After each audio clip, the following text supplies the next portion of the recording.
Hey, it's Heidi Rain, and you are going to take your power back in 2025. I am so excited to come alongside of you in this new year. What if this was the year that you finally decided that you were going to have the magical, wonderful, happy, healthy, joyful, abundant life that you've been dreaming about your whole life, but you finally actually meant it? And this was that year. Well, it can be that year for you, but there are some things that you're going to have to decide. There are some positions you're going to have to take. There are some things you're going to have to reevaluate. There are things you're going to have to cut away. There are things you're going to have to let leave you. There are lots of things that you're going to have to do in order to make this be the wonderful year, other than just create that vision board, which is a wonderful thing. Hey, we all do that. We all say, it's 2025. I want to create the vision. And you should too. You should have that vision board. You should have all the wonderful things. But in order for you to have what you really want in 2025, it's not about acquisition. It's not about getting, from my perspective. Okay, I've been doing this work a long time. It's not about, I'm going to paste on my vision board all the things I'm going to get in 2025. And it is instead, everything that you want is already here waiting for you. There's nothing that you have to acquire. The problem is that you have other things that are in the way, obstructing your view of the things that you want. And they're creating clutter and they're creating distraction. And so instead of acquisition, it is about release. What can you let go of in 2025 that will help you see clearly what is already available to you? I want you to think about it this way. Love, for example. Really, at the end of the day, that's all that we are looking for, right? Is to love and be loved, or love what we do, or love what we have, or love who we have, right? I mean, it's all about the love at the end of the day. And Rumi said, your task is not to seek for love. It's not to go out and make a vision board of your love. It's to seek and remove the barriers that you have built within against it. Love is available to you. Abundance is available to you. Success is available to you. Everything that you desire is available to you. And the reason that you are not experiencing it currently is because you are settling for something else instead. And when you can start to recognize that thing that you're settling for instead and holding on to and clinging to, and you start to be willing to let it go, you make room for the other things to be seen that are already there. It's like I'm holding on to this dysfunction. I'm holding on to this thing and I'm hoping to change it and make it shift and turn it into what I want, instead of releasing it and looking at what's available for me that already is what I want, not something I have to turn into. I don't have to polish the turd or shine up the shit show, right? I got to let that go. So really, 2025 is about this notion for me of restoring your power. Your power means that you're like a great magician. We all are great magicians. We all have this innate ability in us to create the lives we desire, deserve. And that, in fact, the only thing that's given to you on this earth, right, that's a guarantee, is God's promise to you that you have free will.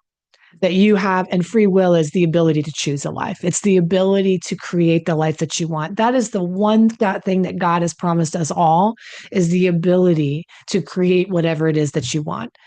But you're never going to do that if you don't believe that.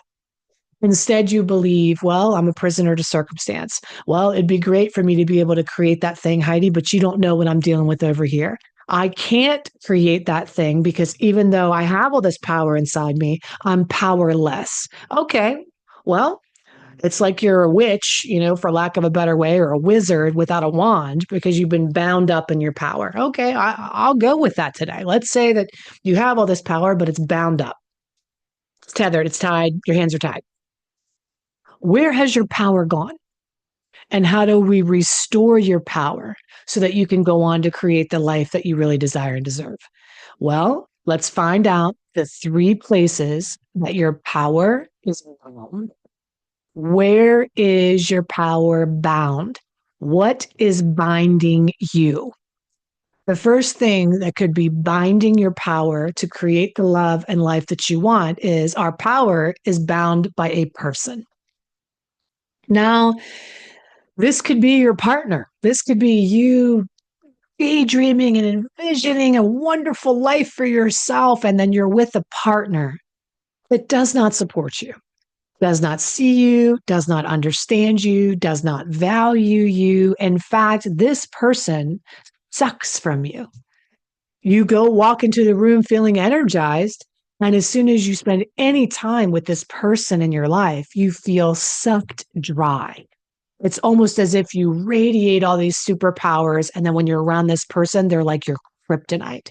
You have the best intentions, but as soon as you're with them, they start to make you feel some type of way. They make you feel less than. They make you feel unimportant. They make you feel disrespected. They make you feel devalued. They make you feel neglected. They make you feel abandoned. They make you feel rejected. They make you feel betrayed. They make you feel hurt. You get it, right? And this person could be a person that's dealing with addiction on their end. They're addicted, and so you feel like you're a crazy person on a crazy train trying to figure out how to get this person better, and all of your energy goes into fixing this person and making them okay. Why? So that when you're around this person, you can feel okay. Maybe that's a narcissistic person, a boss that every time you feel like, oh, you can create all these wonderful things, and then you have a boss that you walk into and the boss tells you you're not doing it right, or you need to do more, or start over, or doesn't value you as an employee or as a contributor. Or it's a parent that you're dealing with that's a highly critical person, and you want to show them all these wonderful things you're creating in your life, and as soon as you show them these things, this person goes to you, "Oh, that's all you got? Oh, you think that's good?" They poo poo everything. They play devil's advocate. They shit on your stuff. They rain on your parade. You start powerful, and then you feel powerless. Maybe the person is somebody you don't even know. Maybe it's you creating things or your content and you put it out there, and one person says something negative, and you're like, see, so it's a person that's taking and sucking your power. All right. Let's say that could be happening to you. Let's say that's true. I'm going to walk you through the two other things that could be sucking your power first, and then I'm going to tell you what to do about it. The second thing that could be sucking your power is not a person, but it's a place. It's a place that you're in. It's a place that you are stuck in, where maybe you do have all these wonderful ideas that you want to share, and that you're being tethered, but the place that you're in is obstructing you. You're not in an environment. It's like you're a beautiful, beautiful rose, you're a beautiful flower, but you're trying to be planted in concrete. And you're like, why the hell isn't my rose growing? Right. Or you have this, you cannot, you're this wonderful, mustard seed of opportunities, but you're planting yourself in earth that doesn't support you. The place that you're in is not congruent to fostering and supporting and helping you grow and become all that you want. And you know that. So you're like, yeah, I could do anything if I wasn't in this place. And that place could be a physical place that you're in. It could be a mental place that you're in. It could be a spiritual place that you're in. It could be a physical place, like I said, that you're in. It could be a metaphorical place that you're in. But again, there's an element of being bound. I'm limited in my power by the place that I'm in. That could be your workplace that you're in. You have all these great ideas, but nobody gives a shit. Nobody cares. And nobody knows how smart you are and how awesome you are because this place doesn't get it, right? The place could be your family dynamic, but my family doesn't get it, the place that I'm in. Okay? So that kind of can bleed over in from the people and the places, right? So there's a person that directly, that person just sucks the power right out of you. It could be a place that you're in, a position that you're in your life, a circumstance that you're in, a place, a physical place, an emotional place, a spiritual place, or it could be a thing that's sucking your power. And this is where we get into vices. This is where we get into this self-destructive nature that we have, where we're super powerful. We're on top of the world. We could be creating wonderful things. And all of a sudden, we get this crazy dysfunctional urge to fuck it up. And so then we're like the phoenix, right? We burn it all down. And how do we fuck it up? With things. Things are attachments to ways of coping with life that are self destructive. And things are shopping. I buy things. I spend way too much money. I ingest substances that make me numb or checked out or not fully with it, or that I ingest substances that put a haze, a filter on things to make me feel like it's better, but really nothing's getting better. So I use substances to just try to make myself feel more powerful. But at the end of the day, when the substance wears off, I still have no power. I'm still bound. The very thing that's giving me power is sucking my power.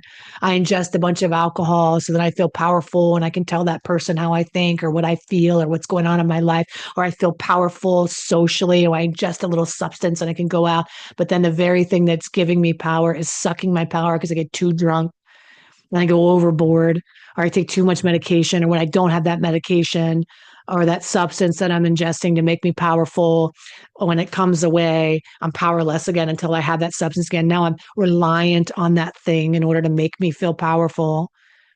And that's not true power.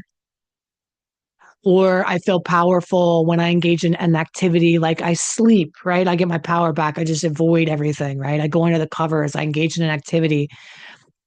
I sleep too long. I shop. I isolate. Maybe when you feel powerless, you engage in a thing like raging, so you can feel powerful again. You ingest substances and then tell everybody how you think and what you feel. You write those emails and you hit send and you're like, oh shit, and then you get back in the morning and, do you see how this is like a power struggle?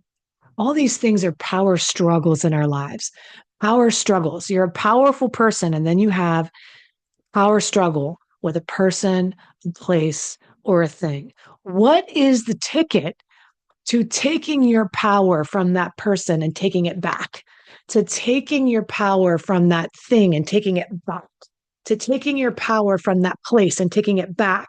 And what does that look like? When you are full of your own power, it looks like idiot can say anything they want to say to you. Okay. Jerko, that person who sucks your power, it means you can be in the presence of that person and you are not knocked off your axis.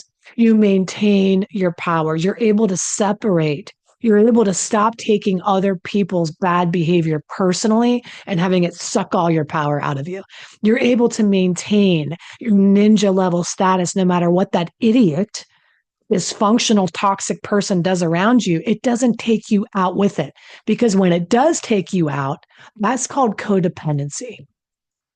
Codependency is I count on you to dictate what I'm allowed to feel, think, behave. Like my relationship with you is a codependent, co-addicted dynamic where you suck my power and then I fight you and then I come and we do this stupid dance, a power struggle back and forth. If you love me, I get to love me. If you're mad at me, I have to be mad at me. If you're struggling, I have to struggle with you. If you're sad, I have to be sad. If you're happy and successful, I get to feel okay. But the minute that you're not doing well, I got to feel like shit too. That is a recipe for disaster. What would it be like if this person spit it out, doing their cuckoo for Cocoa Puffs, and you maintain your power no matter what the fuck's going on with somebody else around you? Wouldn't that be an amazing ability to have? What if you are in a place, in a workplace where nobody gets it or values you, but you're able to find a way to still be creative and still find all the outlets and still reach your fullest potential because you're not letting that place suck your mentality. You still have a work to do. You still have a place to do. So even though you're dumb, your stupid coworkers are doing their idiocracy things, or that narcissistic boss is an idiot, you're still able to go into work and make the impact you want to make and have the other relationship that you want to have. And you pull your power back and you put your focus and attention into the relationships that are working, and the things that you are able to control and make happen. What if you were able to look at that substance that's taking you out of the game and stop the shopping and stop the sleeping and stop the raging and take your power back? And even that is possible. And you know darn well I'm talking about addictions that we can call habits, right? Well, I'm not really an addict or an alcoholic, but that person I'm dealing with is, but I do also have bad behaviors. Yep, I do, Heidi. I drink a bottle of wine or I have a little numbing substance or whatever, right? That takes me away. And all that does is puts a filter on your life for long enough that you get to pretend it's okay. But then when you're out of that substance or you're awake from that substance, there goes your power again. What if you could take your power back even from that? What if you were able to take each of these three places and unplug from them so that there's no power struggle anymore? What would your life be like if you took your power back from that person and put it all here? What would you be able to create? How would you be able to feel? What would you be able to do if you weren't preoccupied with this dysfunctional, toxic relationship? What if you could take your power back from these three places? How powerful would you be? And what's the purpose of your power? Well, for me, when I'm a powerful person and I can maintain my power, I get to come here and pour out from that place. Can you imagine me pouring out from a place where I'm being sucked dry? I could never do the work that I do in the world. I would never be able to write the books or do the videos or help people or live my purpose. I would never be able to live my life's fullest purpose if I had power leaks the way that I used to. The first leaks that I plugged up in my own life were the leaks that were left from my dysfunctional family.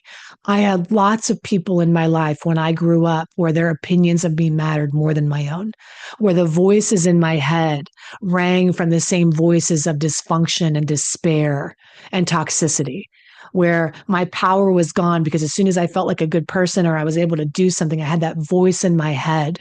Maybe you are the person and it's not even outside of you. And I had to overcome that too. I had to overcome my tether to what people thought of me and how they felt about me and how not to be an empath. Okay. An empath is not the road to empowerment. Okay. An empath is I got to protect myself because when I'm around you, I take on all your shit. You don't need to listen. If you're going to be a wizard in your own life, you got to learn how not to take on people's energies. You got to learn how not to let other people take you out of the game. You got to maintain even in the face of dysfunction and learn how not to get sucked in with the tornado. To be able to observe a tornado, see a tornado, know what to do in a tornado, but not to become the fucking tornado. Get in the tornado. I had to learn to do that too. Then I had to learn how to deal with my own vices. I was binge drinking, medicating, acting out, shopping, raging. I was doing all those things. The reason I can speak about all these things so well is because in my own life, these are the behaviors that I had. I had to learn how to restore my power from these places as well. Now, how the hell are we going to do that this year? How is this going to be the year that you take your power back and start to create the life that you fucking want? And that's meant for you, by the way. That's your destiny for you. You have to first start with one simple step. But that one simple step will change your life for the rest of your life. That, my love, is exciting. The power of decision is the most important power that you need. Now, listen, when I am thinking about this power, here's what I want you to do. The power of decision is the first step. I want you to get with yourself and take a holy stand. A holy stand is kind of like a come to Jesus. All right. It's kind of like a crossroads, a holy stand. You know these moments in your life. You've probably had them many times. One of these moments in my life was like a poverty mindset. I had made a bunch of money. I was like becoming the financial phoenix. I had made a bunch of money and then it all came crashing down and I was broke again and crawling back to my alcoholic father's house in Westover, West Virginia, that reeked of the 15 cats that lived in there and the beer stains on the carpet and the nicotine stains on the walls. And I was like, I don't fucking belong here. It took me a long time to believe that I didn't belong in an environment like that, that instead, inside, I was royalty, I was nobility, not in a cocky way, but in a way that deserves and wants to honor the God, goddess within, that wants to create a life that has comfort and shit. I would have settled for the bare necessities at that point. Just have a house that's clean. Okay. you know, but I'd been so used to dealing in dysfunction that became my norm. I knew how to do that. But I took a holy stand. I was like, never again. I can't keep coming back to this environment. Relationships are another thing where you think you're cruising along okay. You think everything's going great. And then all of a sudden you're back blindsided again. You're back betrayed again. You're back rejected again. You're back abandoned again. And that's happened to me many times in my life where I had to heal those triggers and plug up those power leaks where I wasn't able to feel rejected so easily. Imagine if I hadn't healed that power leak of feeling rejected. Rejection is one of those pulls, right? If I hadn't healed that, I'd never put myself out there. Okay.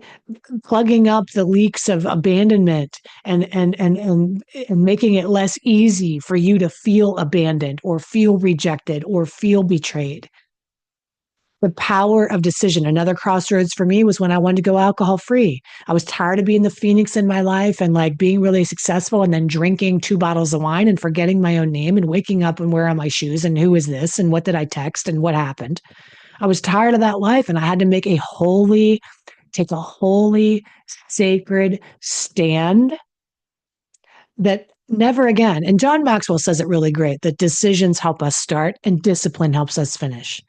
Don't worry about the discipline yet. Worry about the decision. January 2nd, when I'm making this, it's the first month of the first year of the new year. What is the holy, sacred stand you are committed to taking for yourself? What are you no longer willing to settle for? Look at these 3 areas, take out a journal. Who are the people in your life that are toxic to you, that suck your power? Write them down, name them, name them, name them, name them. Okay. Look at the places, people, places, and things. Make the lists. What are the toxic places in your life you're no longer willing to go? Where are those places that the definition of insanity you keep walking in, hoping it's going to have a different outcome, and it never does? And what are the things? What are the behaviors? What are the vices you are using that are obstructing and sucking your power? Make a holy stand in those 3 key areas: people, places, and things. Comment below what that holy, sacred stand is going to be. So, inside of this community, whether that's on our YouTube channel, Love, Addiction, and Relationships with Heidi Rain, or it's on our podcast, you leave a comment. You can also join our Facebook community called Love, Addiction, and Relationships with Doug and Heidi on Facebook. Find a place to start to communicate and be accountable. You can also, if once you're making a decision, you can check out some of our courses that we have to support you in your decision making. One of the courses that could be really helpful this year over at HeidiRain.com, and I'll link them all below, is the decision course. I have a decision course that will help you understand, should I stay or should I go? It walks you through a 7-step process. Maybe purchasing that course this year and starting off there with helping you make the decisions for the decision-making course. Or maybe it's toxic relationship recovery. Maybe you've decided you're getting out of that toxicity this year and you need to recover so that you never do it again. There's a course called Toxic Relationship Recovery. Maybe you are tired of the addiction or the negative coping mechanisms that you have, and you want to do dealing with addiction in the family, and you want to dedicate the next couple of months to going through that course. I have multiple courses to support you in your decision making so that you can be disciplined in the process of change. Start today with the decisions. Do an inventory. Where is the holy sacred no, the no mo, the holy stand that you are going to take for yourself to restore your power in 2025? I'm your guide. I am your power plugger. I have an insane ability to spot your power. and to help you reclaim it. I have an insane gift to be able to see where your power leaks are and plug them up, honey. All right. Because what does that mean? It means then you get to spend the rest of your life doing the things you are meant to do instead of all this mental bandwidth, psychological, spiritual, emotional energy that you spend recovering from shit. But you don't need to spend so much energy recovering when you fucking heal. There is no recovery when you heal. Okay. We want to heal. You don't have to be in recovery the rest of your life when you're freaking healed. Let's focus on healing these things once and for all. Okay. I love you. Thanks for coming to my TED Talk today. I know it's pretty passionate, but we got to start this year off like the warriors we are. We've got to take a holy stand for yourself. Maybe you've been taking stands for people. Maybe you've been working with other people, trying to help them your whole lives. Let this be the year of you. Let you decide to help you this year. And once you do that, everybody else will benefit quite naturally from that. Okay. I love you. Take excellent care. Love and power. Love and power. And I'll meet you in the middle of those two because that's where all the greatness lives in the balance between love and power.